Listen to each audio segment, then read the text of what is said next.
मेरो त साथी हो यो मौरी घरमा चाहिँ मौरी एकदमै थोरै छ र यसलाई कसरी वृद्धि गर्न सकिन्छ र कसरी न्यानो बनाएर राख्न सकिन्छ भन्ने सम्बन्धी आज यो भिडियो बनाउन गएको छु।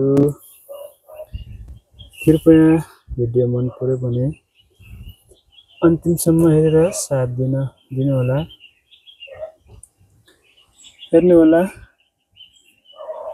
यहाँ चाहिँ मौरी यतिको छ र मैले यो मौरी वृद्धिको लागि आज चाहिँ फ्रेमहरू थपेर दिनेछु र निरीक्षण पनि गर्नेछु। मौरीको सिजन सुरु भइसकेको छ, देख्न सक्नुहुन्छ।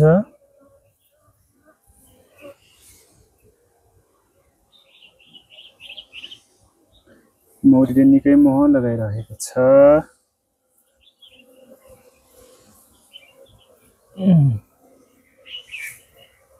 हेर्नुहोला, मौरीहरू एकदमै बढ्ने क्रम जारी छ।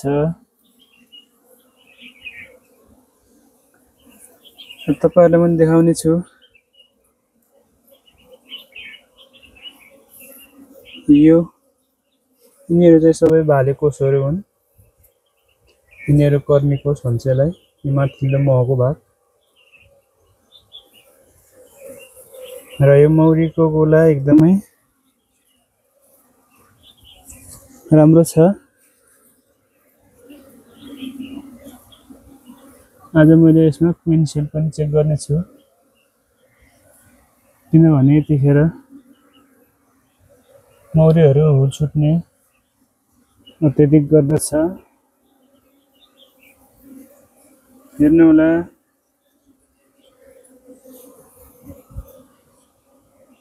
यस्तो छ मेरो मौरीको अवस्था। एकदमै राम्रो छ भन्नुपर्छ।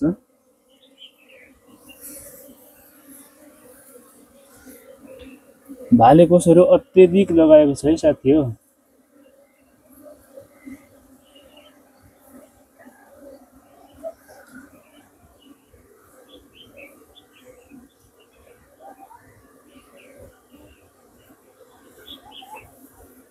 यसमा भने चाका अलिकति बिगारेको रहेछ।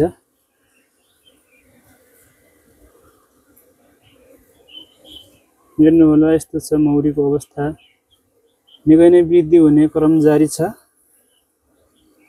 त्यसैले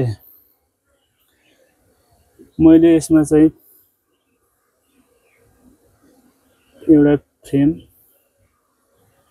थपिदिनेछु। हामीले यसरी खाली फ्रेम दियो भने मौरीले अलि चाँडो अलि छिटो काम गर्ने गर्छ।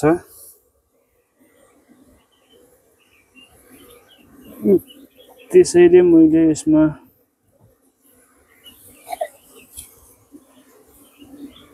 खाली फ्रेमहरू थपिदिएको छु। देख्न सक्नुहुन्छ, यसरी थप्नुपर्छ हामीले खाली फ्रेमहरू। जस्ताको तस्तै मिलाउनु पर्छ, किनभने यो मौरी एकदमै सेन्सिटिभ चिज हो। यसरी एउटा फ्रेमको ग्याप छोडेर हामीले नयाँ फ्रेमहरू लिनुपर्ने हुन्छ। र अत्यधिक जाडोको सिजन छ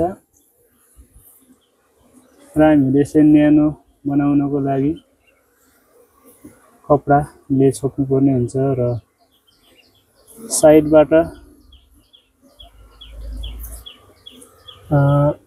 डमी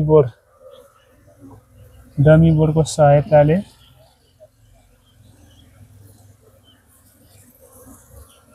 न्यानो बनाइदिनु पर्ने हुन्छ। ल, यसरी हामीले खाली फ्रेमहरू राखिदियो भने मौरीलाई काम दिएको यसरी काम दिनुपर्छ। मौरीलाई हामीले 1 2 3 4 5 6 7 8 9 अब एउटा फ्रेम थप्नु पर्ने हुन्छ पछि यो भरिएपछि। र यति भइसकेपछि मैले डमी बोर्ड पनि राख्ने छु। डमी बोर्डले के गर्छ भन्दाखेरि मौरीलाई न्यानो बनाउने काम गर्छ। स्पेस बढी भयो भने हामीले यसरी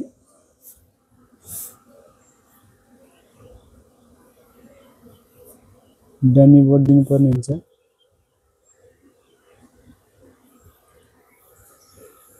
र यति गरिसकेपछि अत्याधिक जाडोले गर्दाखेरि मैले कपडाले छोप्ने छु मौरीलाई। यति गरेपछि मौरीलाई न्यानो पनि हुने गर्दछ।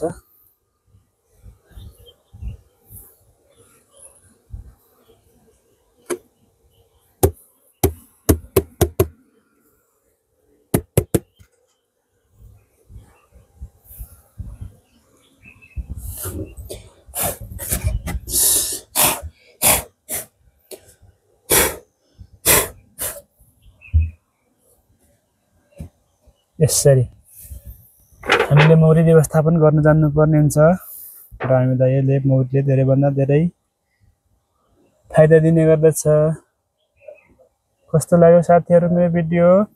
राम्रो लाग्यो भने please like share comment subscribe गरिदिन सक्नुहुनेछ। यति भन्दै आजको मेरो यो छोटो भिडियो समाप्त भएको छ। फेरि अर्को भिडियोमा भेटौँला। हवस् त, धन्यवाद।